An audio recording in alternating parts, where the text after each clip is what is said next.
tous les titres du journal. Pose de la première pierre de la rénovation de l'hôpital Donka ce lundi par le président de la République, professeur Alpha Condé. Le projet est financé à plus de 68 millions de dollars américains.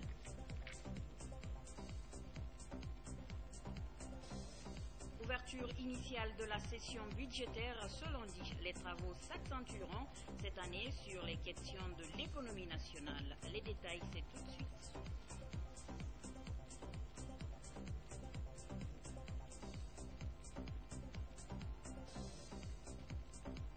Du progrès en matière d'infrastructure et du bitumage dans la préfecture de Mandiana à l'occasion de la fête tournante de l'indépendance.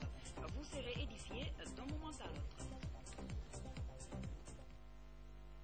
Bonsoir chers téléspectateurs, bienvenue dans ce journal. La réhabilitation de l'hôpital Donka, enfin une réalité. Ce lundi, le président de la République a procédé à la pose de la première pierre des travaux de rénovation de l'hôpital. Financé à plus de 68 millions de dollars américains, ce projet est le fruit du partenariat entre la Guinée et le Royaume d'Arabie Saoudite. Jenna Barry nous fait le point. Le gouvernement guinéen est décidé à mettre fin aux évacuations sanitaires à l'étranger. Ce lundi, le président de la République a procédé à la pose de la première pierre du chantier de réhabilitation, d'extension et d'équipement de l'hôpital Donka.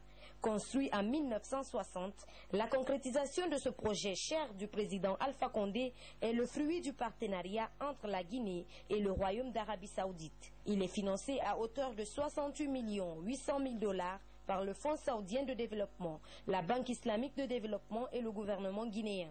62 000 consultations spécialisées vont être réalisées dans cet hôpital.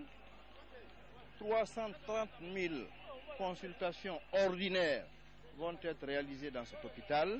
12 000 malades seront opérés dans cet hôpital une fois rénové. L'image du CHU de Donka ne répondait plus aux normes d'un hôpital national. Pour la directrice, sa rénovation est d'une grande utilité pour le pays. Un tel projet d'une telle dimension n'a jamais été réalisé en Guinée depuis son accession à l'indépendance. Je me réjouis et je rends grâce à Dieu.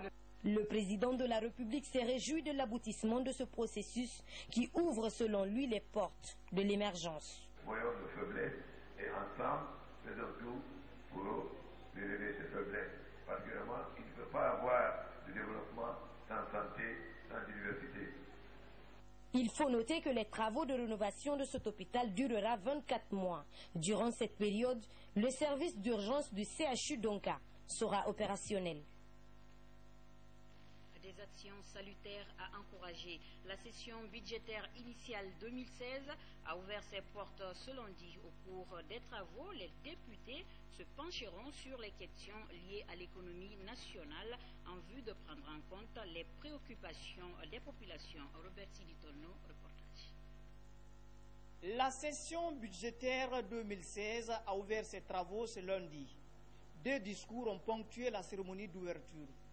Celui du premier vice-président de l'institution parlementaire et du ministre chargé des relations avec les institutions républicaines.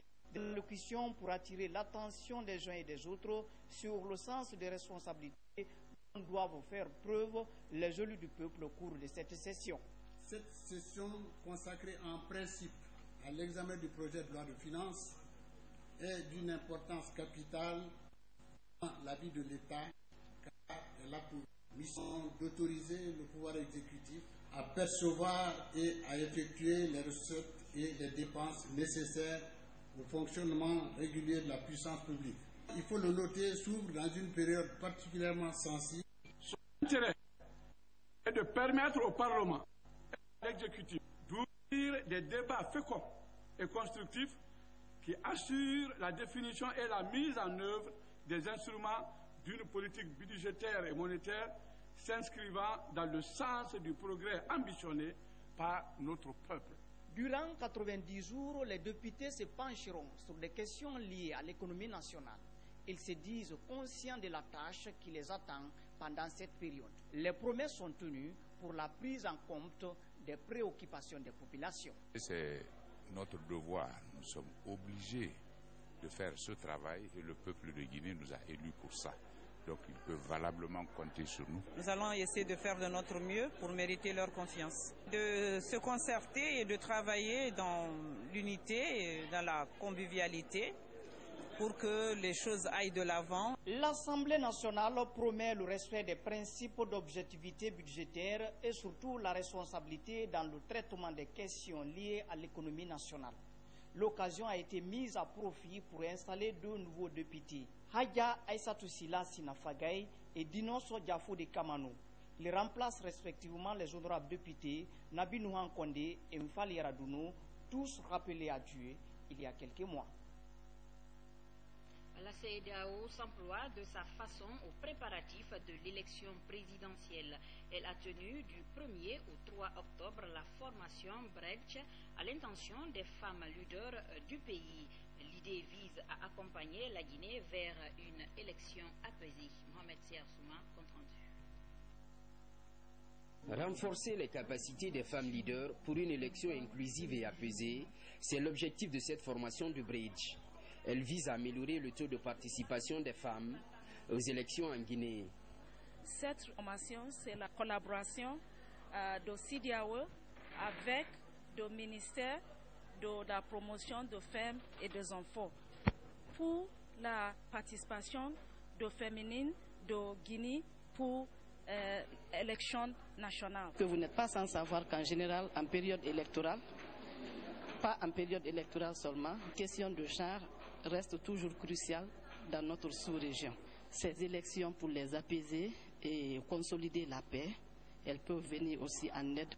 Durant 3 jours, ces femmes leaders seront formées outils en technique de résolution et prévention des conflits.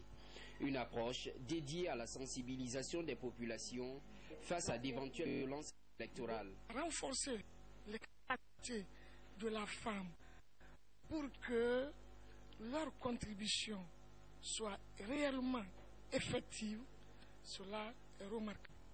C'est le lieu de remercier la CEDEAO qui n'a rien ménagé pour trouver les moyens nécessaires pour venir en aide de notre pays. Cette année 2015, la case de veille va déployer 2000 femmes qui ont été formées depuis le début. Ils sont déjà sur le terrain. Le monitoring a commencé et la case de veille va commencer à fonctionner et avant, pendant et après les élections. Évidemment, chaque femme a besoin que ses capacités soient renforcées. Cette formation est aussi la bienvenue. L'élection présidentielle prévue le 11 octobre intéresse les organisations sous-régionales comme la CEDEAO, principal bailleur de cette formation à cause de la place que la Guinée occupe au sein de l'institution et de sa place stratégique dans la stabilité sociopolitique de la région. La réussite de l'élection présidentielle, une préoccupation sur le sujet. Le ministre de l'Intérieur a tenu une conférence de presse pour expliquer l'instauration d'une nouvelle loi au maintien de l'ordre public. Suivez ce reportage de Salimatou Kamara pour en savoir davantage. Une nouvelle loi relative au maintien de l'ordre public vient d'être instaurée par le ministère de l'Intérieur.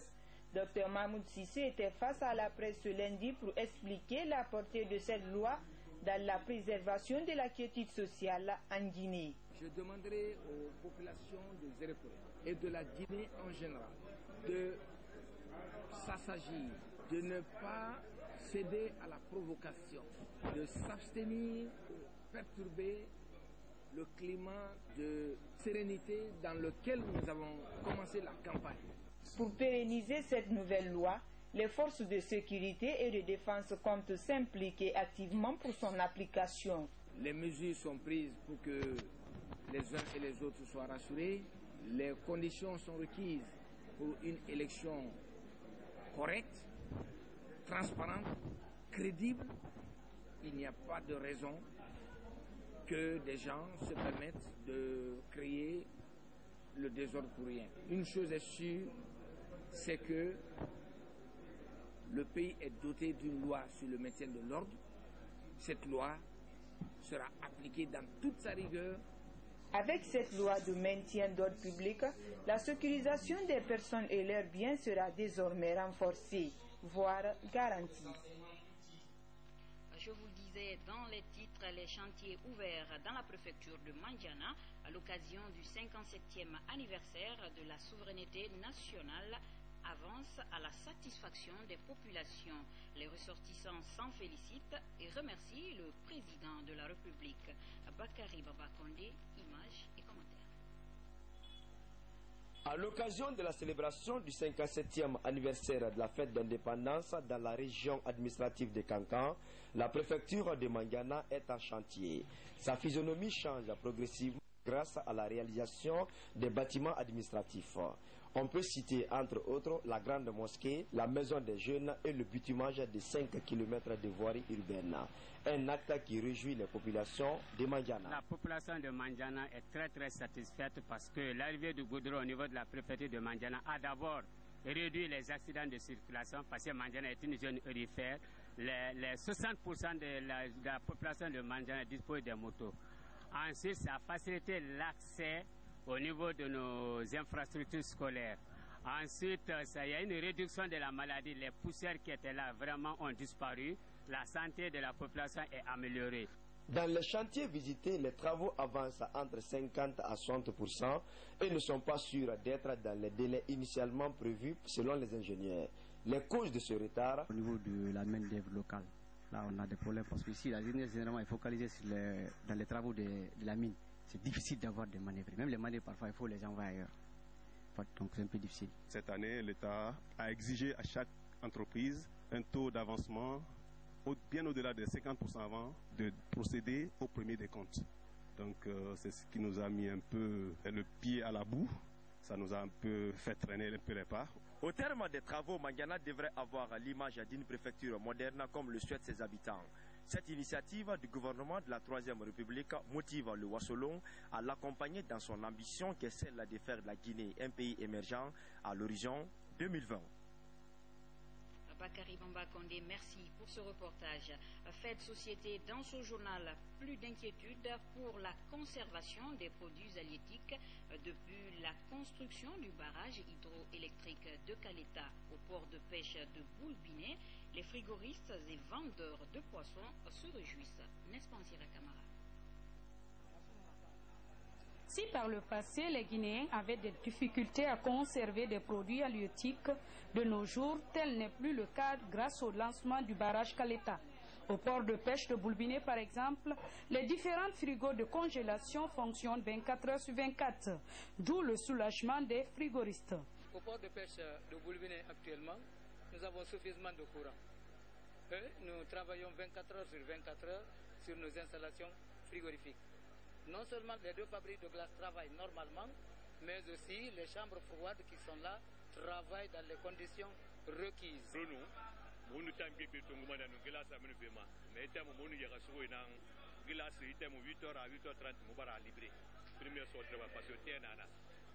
Quant aux vendeuses de poissons, elles se disent satisfaites de la stabilité du courant électrique.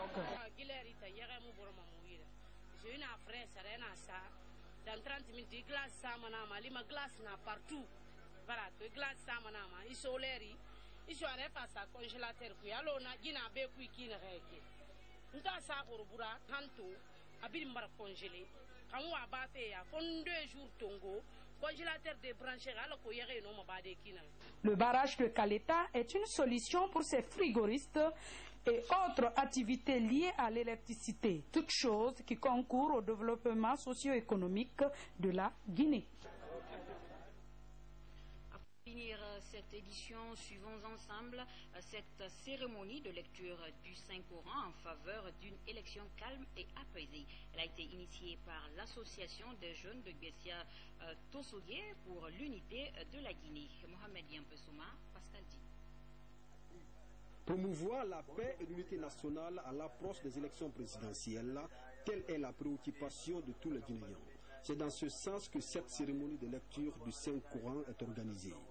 Une initiative de l'Association des jeunes pour le développement intégré de la Guinée, dénommée Tossogué. Pour l'occasion, les imams ont plusieurs fois lu le Saint-Coran afin que le processus électoral du 11 octobre se déroule dans la quiétude sociale. Aujourd'hui, j'ai fait cette cérémonie pour prier pour la Guinée.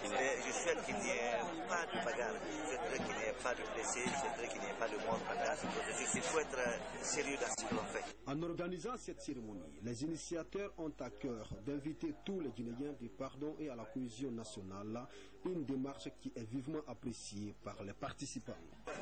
L'élection du Saint-Coran joue un rôle important dans l'apaisement des cœurs et des esprits pour le climat politique dans notre pays. Quand on sait qu'on est à quelques jours du scrutin présidentiel, l'attention peut être vive. Si Dr Awada prend cette initiative, nous, notre devoir est de l'accompagner. Des prières et bénédictions pour une Guinée unie et prospère ont été les mots-clés de cette lecture du Saint-Coran. Avant de boucler ce journal, je vous livre le contenu de cette note. Suite au décès de Cheikh Mohamed Chérif, son épouse Hadjanantou Konaté, coordinatrice nationale du RPG Arc-en-Ciel, informe que la levée et la mise en bière du corps auront lieu demain mardi 6 octobre 2015 à l'hôpital de Cergy-Pontoise à 10h. L'arrivée du corps est prévue le mercredi 7 octobre 2015 à 17h par le vol Air France. Un dernier hommage sera rendu à l'illustre disparu le jeudi 8 octobre 2015 à l'hôpital Ignastine à 8h avant son enterrement prévu le vendredi 9 octobre 2015 à 14h dans sa ville natale de Cancan. Qu'en soient remerciés les familles, les amis et alliés pour les dispositions à prendre pour la réception du corps à Cancan le vendredi 9 octobre 2015. Que l'âme de l'illustre disparu repose en paix. Amen. C'est la fin de ce journal. Merci de votre aimable attention. Bonsoir chez vous.